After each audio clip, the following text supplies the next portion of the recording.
राष्ट्र के जागने के साथ में विश्व कैसे जागेगा और यह क्रम कैसे संपन्न होगा। ये दुनिया के बड़े परिवर्तन का दौर है। हम जो आज हैं, अभी 1 घंटे बाद हमारा समाज वैसा नहीं रहता। इतना तेज परिवर्तन, यद्यपि कोई गंतव्य दिखाई नहीं देता जी, फिर भी दौड़ जारी है। गायत्री परिवार की अपनी अवधारणा है कि युवा केंद्र में, तो ये युवा केंद्र में ये क्या अवधारणा है और ये किस तरीके से काम करती है? गायत्री परिवार जो विचार करता है वो बिल्कुल इसके विपरीत विचार है कि हमारे केंद्र में युवा है और परिधि पर हमारा मिशन है। तो केंद्र में होने का मतलब यह है कि हम युवा के कल्याण के लिए, उत्थान के लिए विचार करते हैं, ना कि अपने संगठन के लिए, उत्थान के लिए विचार कर रहे हैं। ऊर्जा को वो युवा ट्रांसफॉर्म करना चाहता है अपने आत्मनिर्माण के लिए भी और राष्ट्र निर्माण के लिए, पर यह बहुत जरूरी है कि उसके लिए वो क्या सूत्र हैं कि जिन सूत्रों के माध्यम से वो अपना आत्मनिर्माण संभव हो सके उसके लिए। तो गुरुदेव ने 4 सूत्र इसके लिए दिए थे: साधना, स्वाध्याय, संयम और सेवा।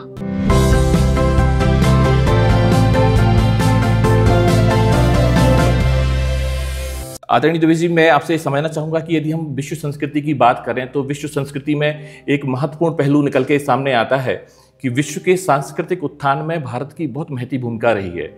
तमाम देशों में, तमाम उपमहाद्वीपों में भारतीय ऋषि और यहाँ के युवा पहुँचते रहे हैं, उसके सांस्कृतिक उत्थान के लिए काम करते रहे हैं। ये भूमिका आदिकाल से रही है और अब यदि हम बात करें तो वर्तमान समय में एक संक्रमण का काल है। एक वो समय है जब विश्व एक संकट के दौर से गुजर रहा है। पूरा विश्व फिर से एक बार भारत की तरफ देख रहा है। वसुधैव कुटुंबकम की नीति में और उसके संस्कार में विश्वास करने वाला भारत अब इस वक्त अपनी भूमिका कैसे निभा पाएगा। जहाँ तक गायत्री परिवार की बात है तो इस गायत्री परिवार की बात में ये माना जाता है कि यहाँ हम उस विषय पर को लेकर काम करते हैं कि युवा जागेगा तो राष्ट्र जागेगा, और अब हम और आगे की बात करना चाहते हैं कि राष्ट्र के जागने के साथ में विश्व कैसे जागेगा और यह क्रम कैसे संपन्न होगा।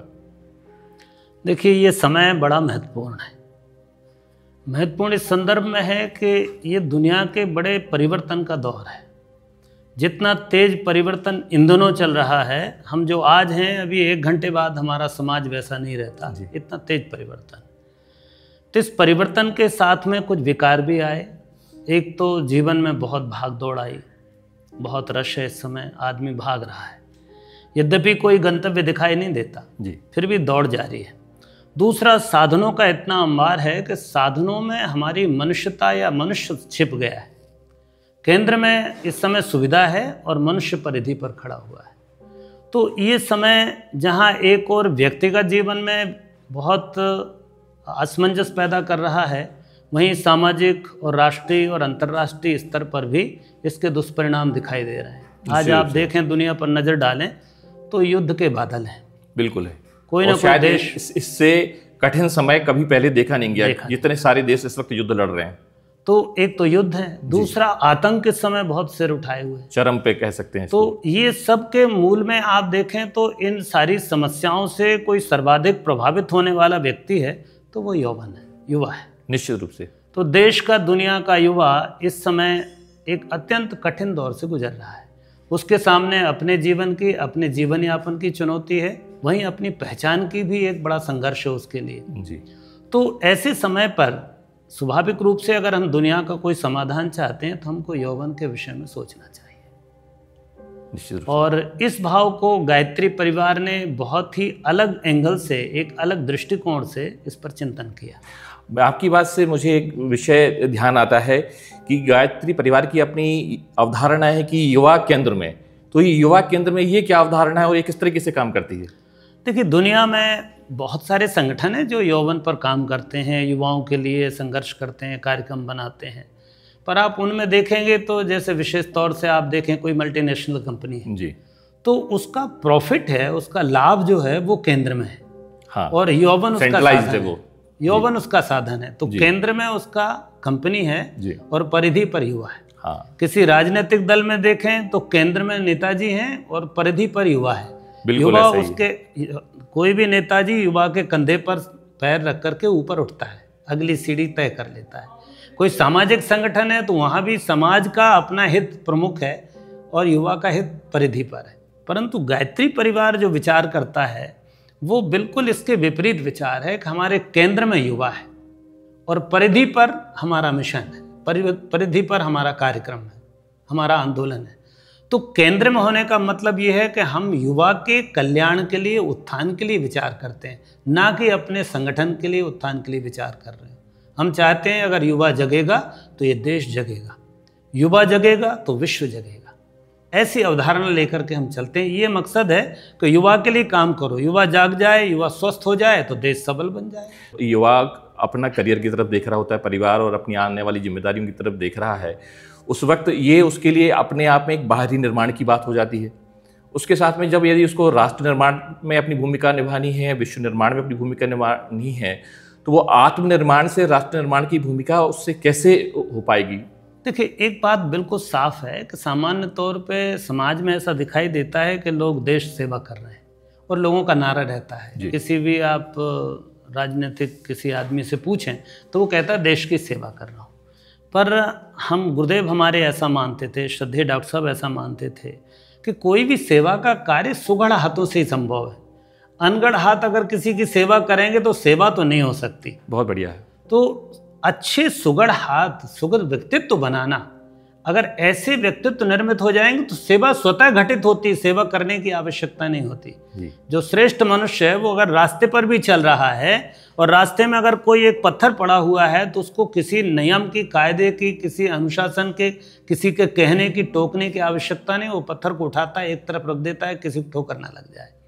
तो अनुशासन जो है वो स्वयं होकर अपने भीतर आता है, उसके भीतर स्वयं सेवक का गुण विकसित हो जाता है। एक है शासन और एक है अनुशासन। तो शासन में तो कोई बाहर का आदमी प्रेरित करता है और अनुशासन में व्यक्ति अपनी तरफ से ही उस चीज को करने लगता है। निश्चित। तो ये मूल विचार हमारा ये है कि हम युवाओं को गढ़ेंगे तो राष्ट्र का निर्माण निश्चित होगा।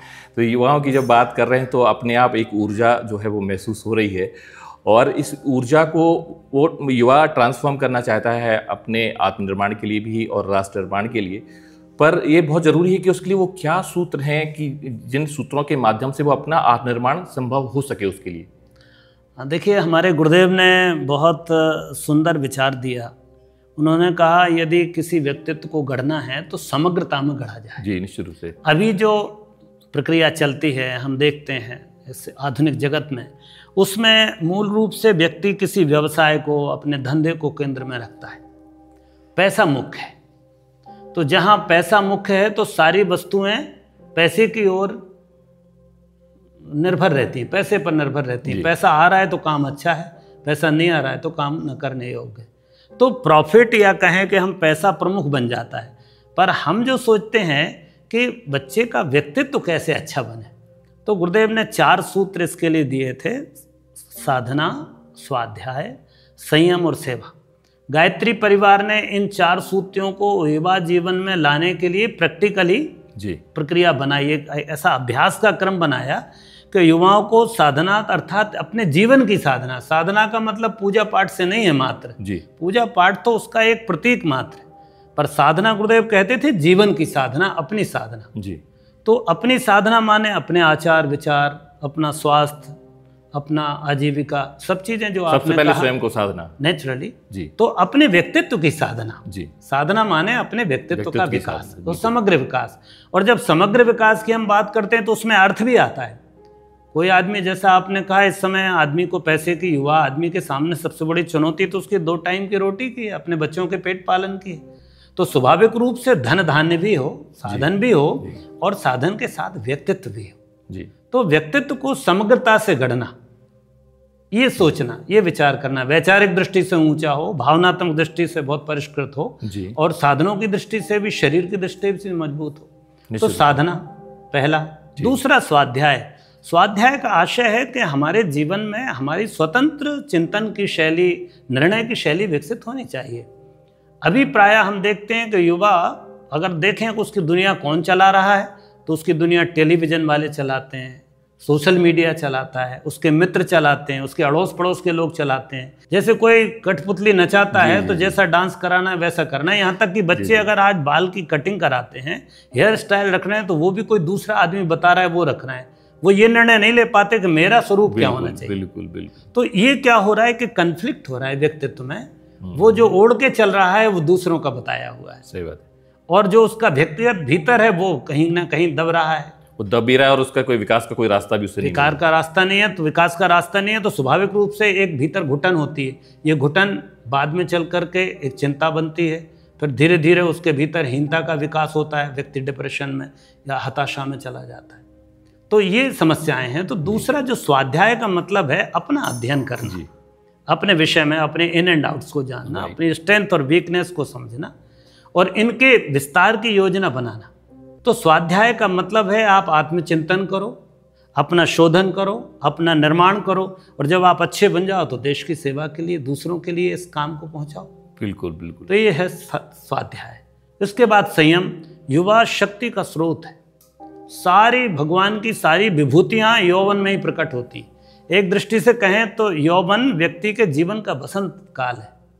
यहाँ सब संभावनाएं प्रकट। गुरुदेव ने लिखा भी है, युवा बदलेगा तो राष्ट्र बदलेगा। तो व्यक्ति का जो ऐसा यौवन काल है, इसमें शक्तियों का अंबार है, भावनाओं के उद्वेग हैं, कुछ करने की तमन्ना है, कुछ अनूठा करने की चाहत होती है, कुछ हटके करने की चाहत होती है, परंतु ये जो भीतर का उत्साह है ये अनियंत्रित ना हो जाए, इसलिए संयम सिखाना, उसको समय का संयम सिखाना, उसको अर्थ का संयम सिखाना, उसको इंद्रियों का संयम सिखाना, उसको विचार का संयम सिखाना। तो संयम से ऊर्जा बचती है। जब वो ऊर्जा बचेगी तो वो अपने सृजन में लगाएगा। तो व्यक्तित्व के सृजन के लिए संयम से ऊर्जा का संचय करना और उसका निर्माण करना। और चौथा सूत्र जो है वो सेवा। स्वाभाविक रूप से हमारा जीवन समाज के अनुदान से ही चलता है। मैं ये वस्त्र कंधे पर है, इसकी कीमत मैंने 100 रुपये कमाई है, दी है, परंतु मैं दावे के साथ कहता हूँ कोई मुझे 1 करोड़ रुपए दे तब भी मैं एक वस्त्र अपने आप नहीं बना सकता। ना जाने कितने लोगों का श्रम, मनोयोग, समय, साधन जुटे होंगे तब ये वस्त्र बन पाया। तो समाज का ऋण है मेरे ऊपर। मैंने तो इसकी शोरूम की कॉस्ट पे की है, एक्चुअल कीमत तो मैं पे नहीं कर सकता। तो समाज जो इतना अनुदान दे रहा है मुझे, शिक्षा के रूप में, मेरी बोलचाल के रूप में, मेरी सुरक्षा के रूप में, मेरी व्यवस्था के रूप में, उसके बदले में मुझे समाज को लौटाना चाहिए। यह भारतीय जीवन की कृतज्ञता है। तो युवा को सेवा के भाव की तरफ ले जाना। तो साधना, स्वाध्याय, संयम और सेवा से एक शानदार समग्र व्यक्तित्व का निर्माण करना, ये गायत्री परिवार का युवा प्रकोष्ठ का तभी वयम राष्ट्र जागरण पुरोहिताय का लक्ष्य। बिल्कुल बिल्कुल।